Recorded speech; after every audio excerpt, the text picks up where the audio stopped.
Good morning and welcome to the Extra Point here on ESPN 1600. As always, I'm your host, Roland Rainey, and I'm joined with Robert Parker from New Jersey, Jeremy Coleman from Indiana, and Justice Gordon from New York. And I hope that everyone had a happy and safe Thanksgiving, got your bellies full while sitting at home and watching some football. So there's a lot that's going on, but we're going to jump into this new college playoff ranking. And I tell you, I think there's a couple of teams ranked up top that we all expected. But boy, there sure enough is a couple of teams out there that I honestly have to question on why they are ranked where they are. And I'm going to go ahead and deep dive right now. Look, BYU, several weeks ago, they were ranked fairly decently, especially based on their strength of schedule.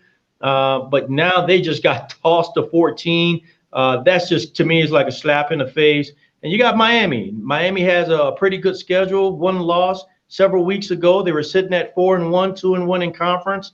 And all of a sudden now they're sitting behind a 5-2 Georgia Bulldogs. Help me understand this, guys. What in the world happened here on this particular recent playoff poll?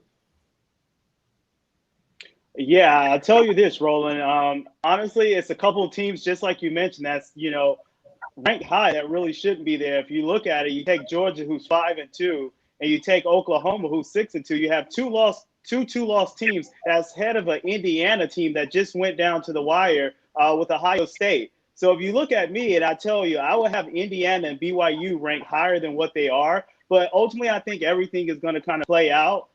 You have Texas A&M and Florida right there at 5 and 6. I think if Florida loses in the SEC championship, Cincinnati or BYU or, another team, I have the opportunity to jump them. So eventually I think everything works out. But, I tell you this, Georgia and Oklahoma is definitely ranked too high in my book. Well, and I appreciate the Hoosier love there, Robert. I'm going to dive in and say I think it's clear with the initial rankings that the playoff committee strongly considers strength of schedule to be the primary indicator of where everyone ranks right now. Well, we all know the top four teams are going to be there: Alabama, Notre Dame, Clemson, Ohio State. They've played the best, but having Texas A&M up there, that's an SEC team that's played a lot more football than other conferences have. Florida being the same, Cincinnati being the same. These are teams that have all played more games than a lot of the other teams on this initial list. One thing that sticks out to me is, the Pac-12 has two teams in the teens. They've only played 2 games so far. So, it wouldn't be inconceivable to see those Pac-12 teams, Oregon, USC, if they continue going undefeated, to rise through the rankings and make their debut in the top 10. But I think strength of schedule is definitely what the playoff committee was initially looking at when they wanted to put out the first rankings of this year. But hey, Jeremy, let's look at Northwestern and Cincinnati. When I look at Cincy, when I look at their strength of schedule also, do you think that, they're equivalent to Northwestern? And more importantly, when you look at Miami's schedule, do you think that they're stronger than Miami?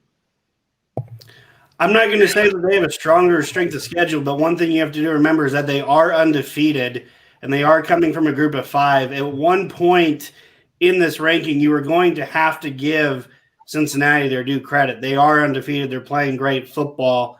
They managed to whoop Memphis this year, and that's been a team they have struggled with in the past. Since Cincinnati's looked great every time they've hit the field this year. Yeah, they had a little bit of a closer game with Central Florida this past week, but they're still undefeated, as to where Miami does have that loss. But I think Miami being in at 10 speaks to their strength of schedule as well. Yeah, I agree with you, Roland. I look at Cincinnati and Northwestern above Miami. I don't like it at all. Miami has played great this year. They have notable wins, though, with Louisville, Florida State, Pittsburgh, Virginia. They played some top teams in the ACC, and I just don't like how they put Cincinnati and Northwestern above them. I can understand Georgia. They do have 2 losses, but those 2 losses came against top 6 opponents in Florida and Alabama. Another team, Oregon, they're 3-0, the Pac-12 team. They started late. They're a team that could definitely, probably get in the hunt a little bit. Probably not a top 4 spot because of the number of games they're going to play. But I got to give them credit. With us, Sewell and Holland opting out, a lot of people wrote this team off, but they played great, and I would definitely like to see them, keep pushing and make a bid for that top 10 spot. Let's go back to BYU because I know a lot of teams out there or a lot of fans out there are looking at BYU being undefeated. Look, their quarterback is playing some of the best football that we've seen in quite some time. I get it. They don't have a strong schedule. They're part of the FBS. They're independent. But is it worth just catapulting them out of the top 10 to a number 14 spot when you have, in the past, any team that was ranked in the top 10, if they had two losses on their schedule, they eject them out of the top 10 immediately. But yet you're sitting there with a Georgia team with 2 losses, even though it's with top 2 teams in the top 6. Their losses leaves them at number 9, while a undefeated BYU is sitting at 14. Is there a way for BYU, Robert, to rectify this? How can they? I mean, do they go out and get another game? A really tough opponent to really show that they belong in the top 10? I don't know how BYU can get back into the top 10. Yeah, you're right about that. I think they're gonna have to go out and find a game somewhere to play. I know they had an open week this week and an open week next week. They had a game kind of set up with Washington that kind of came through. It was an interview out there with Kalani Sitake, and he spoke about, he didn't get into the specifics of why, the game was pretty much canceled or didn't go to plan how they wanted to. But he pretty much said they're not ducking anyone. He has faith in his team that they can get a win against anyone in the country. They're going to respect their opponent, but at the end of the day, they're capable of getting a win.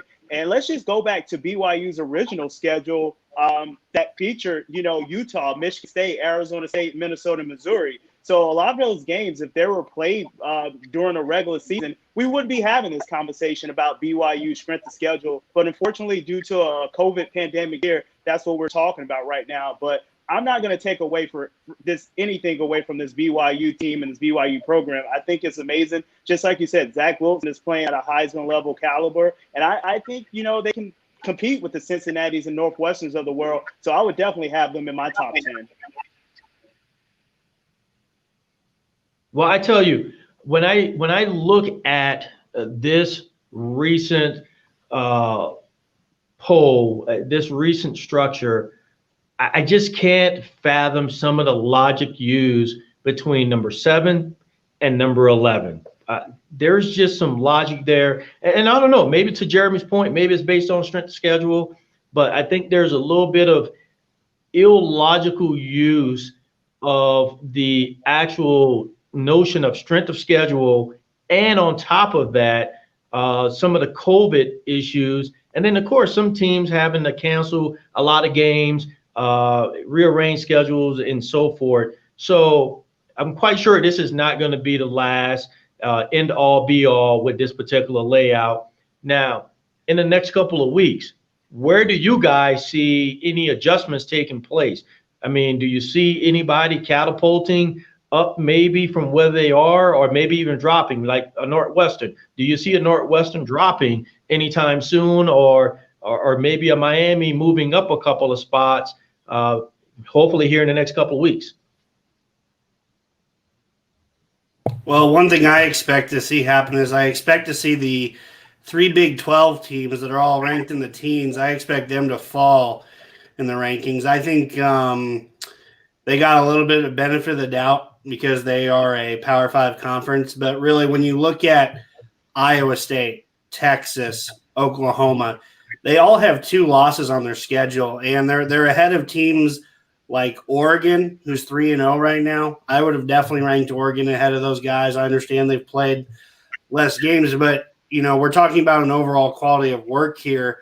Iowa State lost to Louisiana to begin the You know, Texas has had two, you know, close losses, but they weren't exactly against, you know, these dominant teams. You know, Oklahoma was not playing its best football when Texas lost that game.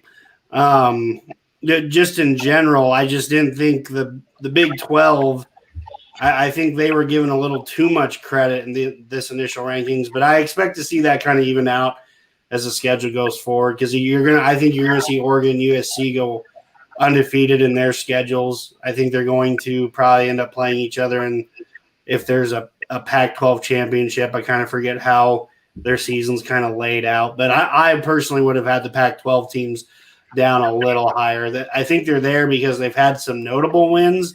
But overall, I don't really see it in their schedule. Yeah, two teams I've talked about, earlier, Miami and Oregon. Those two teams are playing very well right now. Oregon, hasn't had, the number of games most teams have had. I could definitely see Texas, getting a few more wins and moving up. I could definitely see Cincinnati, kind of staying where they're at, top 10. I think Northwestern drops out eventually. I just don't see the strength of schedule holding up. Maybe they lose a game or two.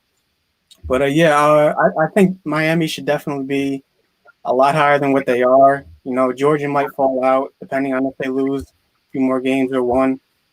But, I'm excited to see Miami. I definitely think they deserve to be at least top 8. And I think De'Aaron King will lead them, pretty well moving forward. You make a point there, Justice, and I'm going to keep my eye on this. I'm saying it right here on the extra point right now. I'm going to keep my eye on Georgia because if Georgia loses another game, I think because of where everyone sits above them and below them, I think you will see a massive shift on rankings. So, ladies and gentlemen, you're listening to the extra point here on ESPN 1600. And we're talking about this new college playoff bowl ranking. And I tell you, there's definitely some surprises, some definitely undesirables, but we'll see what happens in the next week. So we'll go ahead and keep this rolling. And we're going to listen to one of, I think, one of the best conversations to be had right now. And that is, who is the front runner currently in the NFL for the MVP? I tell you what, I have my thoughts. I'm going to wait on that. Let's kick it to Robert. Robert, who you got? Yeah, I'm still riding the Russell Wilson ship. I've been on his bandwagon all year long, and I'm sticking with it. I know that defense has kind of struggled, and Russell Wilson's kind of put the team on his back and put the team on his shoulder. He has the weapons on the outside and Tyler Lockett and DK Metcalf. And, the running game has been non-existent because Chris Carson has been hurt. Carlos Hyde has been banged up and nicked up. And they've been kind of running the ball with DJ Dallas. So I think Russell Wilson definitely gets the early MVP nod for me. He was playing lights out. I know he kind of, fell off the last couple of weeks, but he's getting back in rhythm, and you got to let Russ cook. So he's been doing that the last couple of weeks. So I'm still running with Russell Wilson. Hey, we heard it. Let Russ cook. I hear you there, Robert. All right, Jeremy, who you got as the front runner right now? Well, I think Russell Wilson needs to stop frying up some interceptions if he wants to keep the MVP race going strong. My guy is Aaron Rodgers. He's had a similar start to the same year back in 2011 when he won the NFL MVP. His numbers are incredible right now. He's fourth in passing yards, second in the league in touchdown passes with 29, only one behind Russell Wilson.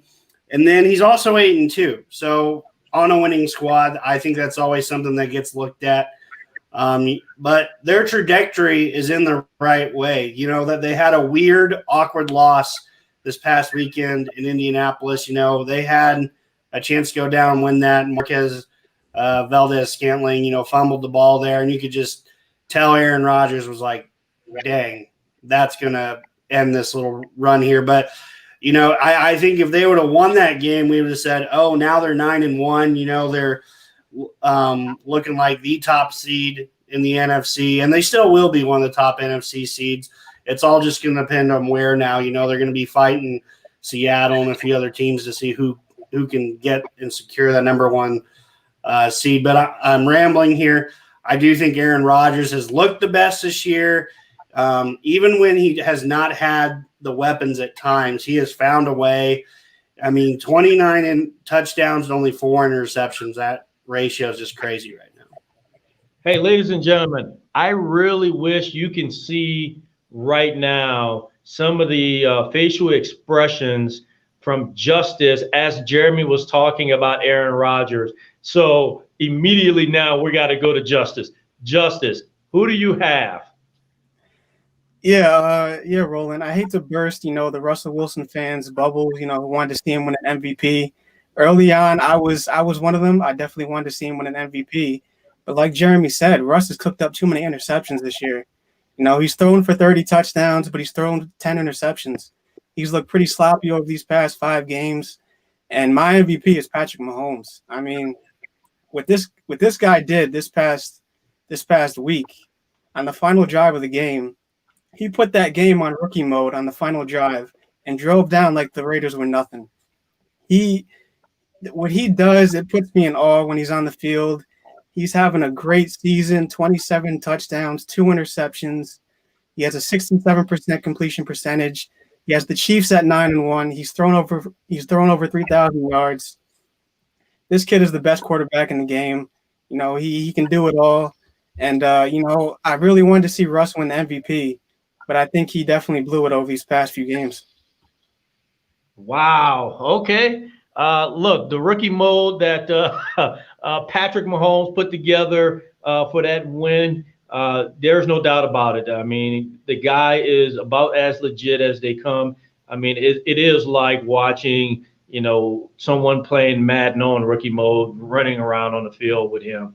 Now, with everything that you guys have said, I'm almost afraid to say what I'm going to, but I'm sticking by my guns here. And I'm with Robert. I'm riding the Russell Wilson, let's cook him up bandwagon. I get it. He did go on a 2-game streak where he tossed up several interceptions, just trying to do too much. And I mentioned this several episodes ago.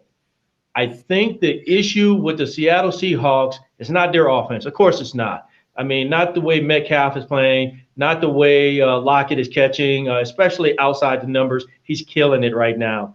The defense was the issue. They definitely made some adjustments there, playing a little bit better defense.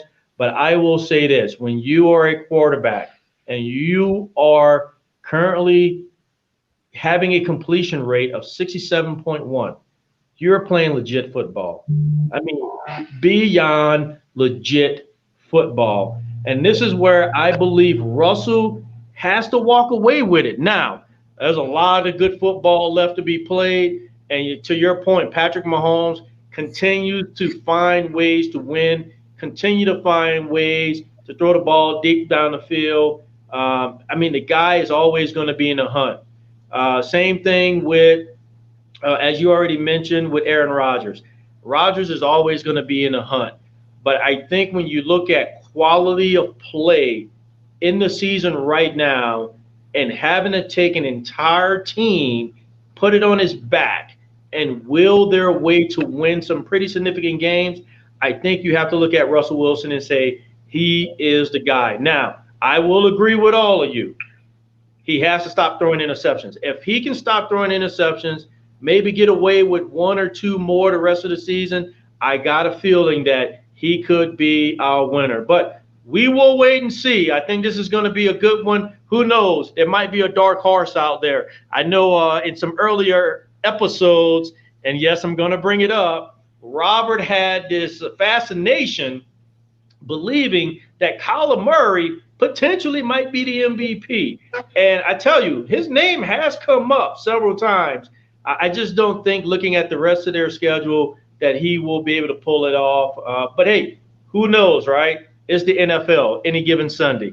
Ladies and gentlemen, you're listening to The Extra Point here on ESPN 1600. I'm your host, Roland Rainey, joined with Robert Parker from New Jersey, Jeremy Coleman from Indiana, and Justice Gordon from New York. So I want to get into this 2-minute drill, gentlemen, because I think we saw something last week that I am curious to get your take on.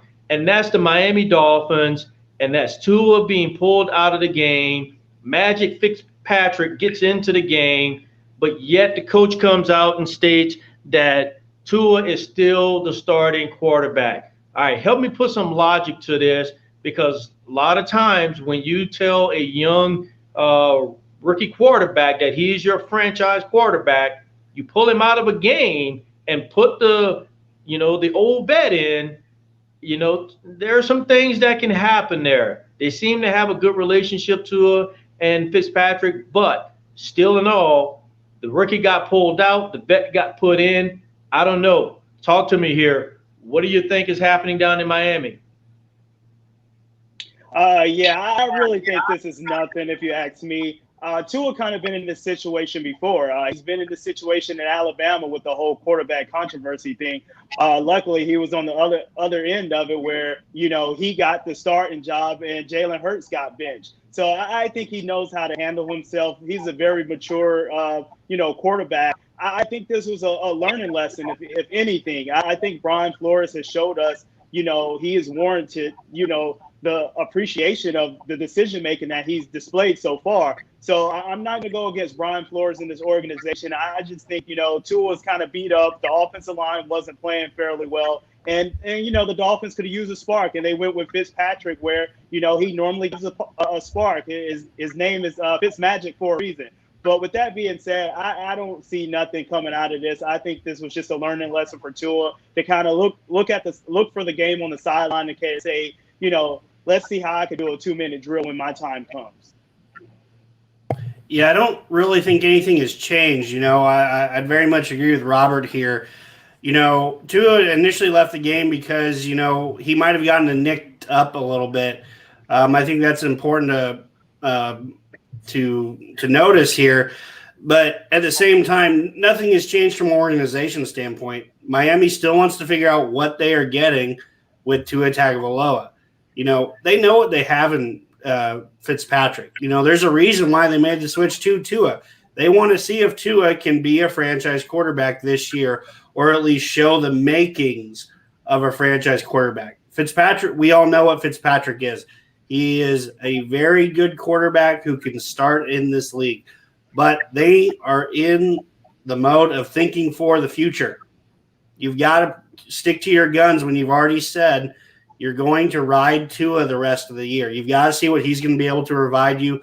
Yeah, he hasn't exactly lit the world on fire, but he's shown good decision-making mostly through, his first 3 games that he's played. And then they went back to Fitzpatrick just to see, like Robert said, if they could get a spark, see if they could get back in that ball game. I think nothing has changed. Next week we're going to see Tua. Tua's the guy going forward. Yeah, I agree with Robert and Jeremy. This is all much to do about nothing. When I watched the game, Tua didn't have a terrible game. He didn't throw 4 picks and cost his team the game. He went up against a Vic Fangio coach defense, who was one of the best defensive minds in the league. They press-manned him all game. The Denver front 4 did a great job of getting after him. And that Dolphins offensive line is horrible. And that's what led to Tua, leaving the game. People say he got benched. But on that play, a guard got beat, and he had a similar hit to Joe Burrow, and he could have just tore his ACL. He had a nasty hit from a guard getting beat, and that's why I initially left. I don't fault the coach for leaving Fitzpatrick in. He knows Shan Gailey's offense, better than anybody. Shan Gailey's been with Fitzpatrick in Buffalo with the Jets, and he came out of retirement to coach Fitzpatrick again in Miami. Fitzpatrick is very comfortable in the offense. It was late in the game, and Flores, wanted to stay with the hot hand. Tua's the starter going forward. They're not going to bench him again. If they are looking to move on with Houston's draft pick, they're probably going to have a top 5 draft pick with Houston's pick. If they're looking to move on from Tua, you got to see what he has now. You got to keep him on the field and see if he is your franchise guy. I think he is. He's a smart player. And I just think this is a little overblown. Well, I hear you guys, and I'm hoping the same here. Hopefully it's a whole lot of nothing. But I definitely would say there's a sense of caution to be utilized by Flores, just making sure that there's not this, 1 week we go Tua, next week we go Fitzpatrick, or hey, I'll throw Fitz in when I think Tua is not really doing well. I think that doesn't bode well. It doesn't help with chemistry. Even though this might not be a whole lot of nothing, but I do believe that there needs to be a sense of caution moving forward on how he manages that, because you can really indirectly infuse some issues into the locker room. Let's say you pull out Tua, Fitz go in there, throws a couple of touchdowns. You start you start Fitzpatrick the next game. Now you have an issue here. If the guy's going to be your franchise quarterback, then he's your franchise quarterback, and you ride him for good or bad. You have to take it that way. So just something to keep an eye on as we continue to move forward. Ladies and gentlemen, you have been listening into The Extra Point here on ESPN 1600. Once again, what a great episode, talking the ins and outs of the newest college football playoff ranking. A whole lot to see there. We'll see how it pans out. And then, of course, our MVP polling that we have here. We'll see what happens. Aaron Rodgers is always going to play great football. And, of course, what Russell Wilson is continue to do is definitely been impressive. We'll see what happens here. And maybe the Miami thing is nothing, but let's keep an eye on it. Ladies and gentlemen, thanks for listening in. Have a great week.